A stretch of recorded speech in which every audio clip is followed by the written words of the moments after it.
How to change your country on Amazon. Whether you're moving to a new country, traveling, or just want to access content available in another region, I've got you covered, so let's dive right in. Before we start, make sure to hit that subscribe button and give us a thumbs up if you find this video helpful. Let's get started. Here's how you can change your country on Amazon. Go to the Amazon website and sign in to your account.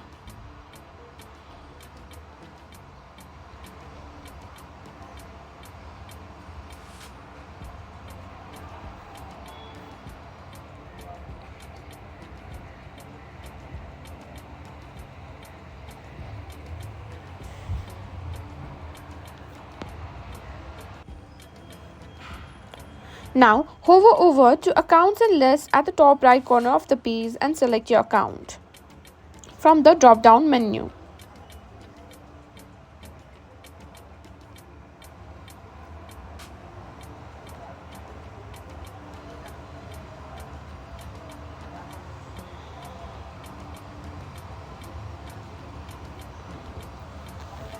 Now here at the top you can see the change address option. Click on it. Click on here. You can choose whether you have your US zip code. You can also use your current location. After you've done that, click on done and it will be updated, and that's it. Your Amazon account should now reflect the new country settings.